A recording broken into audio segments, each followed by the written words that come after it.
السلام عليكم أصدقائي العرب في كل أنحاء هذا الوطن العربي الجميل. معكم علا السردي. أصدقائي الأعزاء، في الفيديو اللي فات التقينا معا وقرأت على مسامعكم قصيدة للمتنبي. اليوم إن شاء الله، طبعا أنا كنت مجهزة قصيدة أخرى هي إحدى المعلقات، لكن أمس وأنا بتصفح بالفيس وسوري بالنت مرت بي قصيدة بصراحة لم أستطع يعني إني أتركها، فقلت ولا تؤجل فقلت لا، لازم أحكي لكم اليوم هاي القصيدة اللي امبارح جهزتها في عجالة، وإن شاء الله يا رب إنها تعجبكم. القصيدة هي للشاعر أحد شعراء الغزل، أحد شعراء العشق والهوى، قيس بن الملوح. طبعا زي ما تعودنا أصدقائي في بداية كل فيديو عفوا، في بداية كل فيديو لازم نحكي شوي عن الشاعر. قيس بن الملوح هو قيس بن الملوح العامري، وهو شاعر من شعراء الغزل من أهل نجد. طبعا سمي زي ما احنا بنعرفه بأنه اسمه مجنون ليلى، وهو في الحقيقة لم يكن مجنونا، وإنما هذا كان تعبير مجازي يعني لشدة ما مر به ولشدة ما عناه جراء حبه وعشقه وغرامه لليلى، حتى أنه عاش في البراري والصحاري ينشد الأشعار ويتغنى بحبه العذري، وكان يتنقل تارة تراه في الشام وتارة في نجد وفي الحجاز. طبعا هو أحب ليلى. من هي ليلى؟ ليلى العامرية هي ابنة عمه. رافق بعضهما منذ الطفولة، كانا يلعبان معا يلهوان معا، وكانا يرعيان الماشية معا. وطبعا عندما اشتد عود قيس وبلغ الصبا من ليلى وجب حجبهما، يعني حجبت عنه ليلى، بطلت تشوفه، صارت صبية، فاشتد به العشق والشوق، فصار ينظم القصائد في ليلى ويتغنى بجمالها ويتحدث عن شوقه إليها. فلما راح طلبها لم يوافق والدها، لم يوافق لأنه ذاع صيت هذا الحب بين العرب، وكان يعني من العار ومن فضيحة أنه يتزوج عاشقان، أنه يتزوجوا عشاق تنين يعني. فرفض أبوها، مع أن قيس كان قد قدم لها يعني مهرا غاليا، إلا أنه والدها رفض. تزامن في هذا الوقت أنه أجى طلبها واحد اسمه ورد ابن محمد العقيلي. أبوها وافق فورا، لكن قال إنه خيرها، ولكنه لم يخيرها، هو أجبرها على هذا الزواج حتى إنه هددها. فتزوجت ليلى وسافرت إلى الطائف مع زوجها. طبعا لما تزوجت جن جنون قيس وهام في البراري، وصار يقول الشعر وحاله صار مؤلم يعني. تذكر قصة عنه أنه والده لشدة حزنه على حال ابنه أخذه إلى الحج، وطلب منه أن يتشبث بأستار الكعبة ويدعو الله أن يزيل من قلبه هذا الحب وأن يشفيه من حب ليلى. وقال له تعلق بأستار الكعبة ادعي ربنا أنه تنسى ليلى. ففعل قيس ما قال له والده، وتشبث بأستار الكعبة وقال: اللهم زدني لليلى حبا وبها كلفا ولا تنسني ذكرها أبدا. يعني شوفوا الدعوة اللي دعاها، حتى هو ما بده ينسى ليلى. وفي قصة أخرى تروى مع زوج ليلى، إنه يحكى أن قيس كان قد مر بقوم يتحلقون حول نار، كانت الدنيا كتير برد، فجلس معهم كان زوج ليلى جالسا ورد، وكان قيس يعرف ورد لكن ورد لا يعرف قيس. فقال قيس موجها كلامه إلى ورد، قال له: بربك هل ضممت إليك ليلى قبيل الصبح أو قبلت فاها، وهل رفت عليك قرون ليلى رفيف الأقحوانة في نداها. فأجاب ورد: يعني أما والله وقد سألتني وحلفتني فنعم. عندما سمع قيس جواب ورد قبض بكلتا يديه على الجمر اللي في النار قدامه، قبض بكلتا يديه على الجمر حتى سقط مغشيا عليه. طبعا حال ليلى لم يكن بأفضل من حال قيس.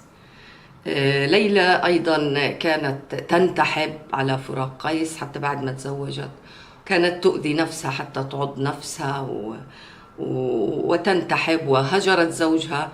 طبعا هذا الحال لم يعجب زوجها فطلقها، وعادت إلى منزل والدها أبو راس اللي جوزها.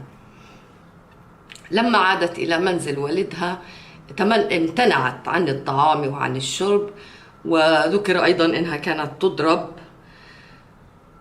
فساء حالها، يعني بقيت على هذا الحال حوالي شهر. ساء حالها حتى ماتت. لما ماتت علم قيس وفقد صوابه، وحين سمع بوفاتها هرع إلى قبرها وصار ينتحب ويحتضن القبر، حتى يفقد صوابه، ثم يعود برجع يصحى وبرجع بيحتضن القبر، حتى يقال انه كان يغمس راسه في التراب ويظن انه يراها، يتهيأ له انه بيشوفها، فكان يحط راسه في التراب. ظل وقتا طويلا على هذا الحال، وكان هناك امرأة تحضر له شفقة عليه كل يوم الأكل، بتحطه في مكان معين. في يوم أحضرت الطعام فوجدت طعام الأمس على حاله زي ما هو، فراحت لأهل قيس وخبرتهم، فقاموا يدوروا عليه فوجدوه ميتا فوق كومة من الحجارة والعصا والحجارة والحصى عفوا. فوجدوه ميتا، وطبعا كان قد مات بعد حوالي 26 يوم من وفاة ليلى. دفن أيضا إلى جانبها. طبعا قصيدتنا اليوم هي إحدى قصائد هذا العاشق لمحبوبته ليلى. قصيدتنا اليوم اسمها المؤنسة، وسميت المؤنسة لأن قيس كان يرددها كثيرا، كان يأنس بها ويحبها. المؤنسة. تذكرت ليلى والسنين الخوالية، وأيام لا نخشى على اللهو ناهية، ويوم كظل الرمح قصرت ظله بليلى فلهاني وما كنت لاهيا. فليت ركاب القوم لم تقطع الغضا، وليت الغضا ماشى الركاب لياليا. فيا ليل كم من حاجة لي مهمة، إذا جئتكم بالليل لم أدر ما هي. فما أشرف الأيفاع إلا صبابة، ولا أنشد الأشعار إلا تداويا. وقد يجمع الله الشتيتين بعدما يظنان كل الظن أن لا تلاقيا. فشب بنو ليلى وشب بنو ابنها، وأعلاق ليلى في فؤادي كما هي. إذا ما جلسنا مجلسا نستلذه، تواشوا بنا حتى أمل مكانيا. خليلي، لا والله لا أملك الذي قضى الله في ليلى، ولا ما قضى لي قضاها لغيري وابتلاني بحبها. فهلا بشيء غير ليلى ابتلاني، وخبرتماني أن تيماء منزل لليلى إذا ما الصيف ألقى المراسيا. فهذه شهور الصيف عنا قد انقضت، فما للنوى ترمي بليلى المرامية. فلو أن واش باليمامة داره وداري بأعلى حضر موت اهتدى لي، وماذا لهم لا أحسن الله حالهم من الحظ في تصريم ليلى حباليا. وقد كنت أعلو حب ليلى فلم يزل بي النقد والإبرام حتى علانيا. فيا ربي سوي الحب بيني وبينها يكون كفافا لا علي ولا لي. فما طلع النجم الذي يهتدى به ولا الصبح إلا هيجا ذكرها لي. ولا سرت ميلا من دمشق ولا بدا سهيل لأهل الشام إلا بدا لي. ولا سميت عندي لها من سمية من الناس إلا بل دمعي ردائيا. فإن تمنعوا ليلى وتحموا بلادها علي فلن تحموا علي القوافيا. فأشهد عند الله أني أحبها فهذا لها عندي فما عندها لي. قضى الله بالمعروف منها لغيرنا وبالشوق مني والغرام قضى لي. وإن الذي أملت يا أم مالك أشاب فويدي واستهام فؤادي. أعد الليالي ليلة بعد ليلة وقد عشت دهرا لا أعد الليالي. وأخرج من بين البيوت لعلني أحدث عنك النفس بالليل خاليا. أراني إذا صليت يممت نحوها بوجهي وإن كان المصلى ورائي وما بي إشراك ولكن حبها وعظم الجوى أعيا الطبيب المداويا. أحب من الأسماء ما وافق اسمها أو أشبهه أو كان منه مدانيا. خليلي ليلى أكبر الحاج والمنى فمن لي بليلى أو فمن ذا لها بيا. لعمري لقد أبكيتني يا حمامة العقيق وأبكيت العيون البواكيا. خليلي ما أرجو من العيش بعدما أرى حاجتي تشرى ولا تشترى لي.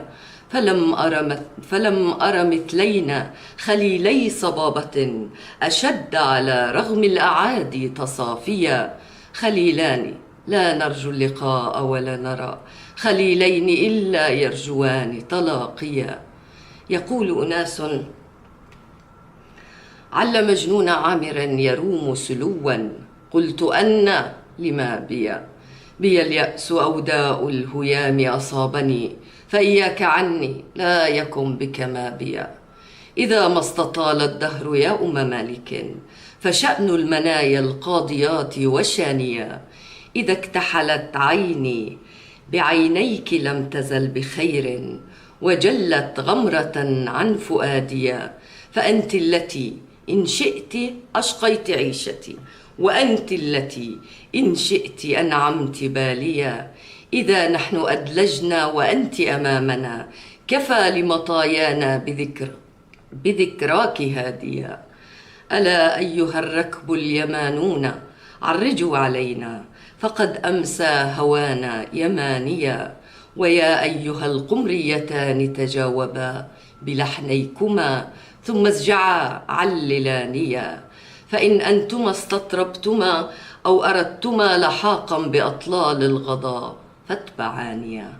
ألا ليت شعري ما لليلى وما لي وما للصبا من بعد شيب علانية. ألا أيها الواشي بليلى ألا ترى إلى من تشيها أو بمن جئت واشيا. لئن ضعن الأحباب يا أم مالك فما ضعن الحب الذي في فؤادي. فيا ربي إذا صيرت ليلى هي المنى فزني بعينيها كما زنتها لي. وإلا فبغضها إلي وأهلها فإني بليلى قد لقيت الدواهية. على مثل ليلى يقتل المرء نفسه وإن كنت من ليلى على اليأس طاوية. خليلي إن ضنوا بليلى فقربا لي النعش والأكفان واستغفرا لي. وإن مت من داء الصبابة أبلغا شبيهة ضوء الشمس مني سلاميا. شكرا جزيلا أصدقائي. بصراحة قصيدة طويلة لكن تستحق إنكم تسمعوها. سعيدة جدا بإني ألقاكم مجددا ومجددا إن شاء الله. بحب أشكر الأصدقاء اللي اشتركوا بقناتي من الفيديو اللي فات. اللي فوت الفيديو موجود في خانة الوصف، واللي ما عمل اشتراك يعمل اشتراك عادي يعني مع وقت. سمحتوا المرة اللي فاتت بس هاي المرة فيش سماح. وإذا عجبتكم القصيدة لايك وأسمع تعليقكم، وإن شاء الله ألتقيكم قريبا في معلقة جميلة جدا إن شاء الله. إلى اللقاء.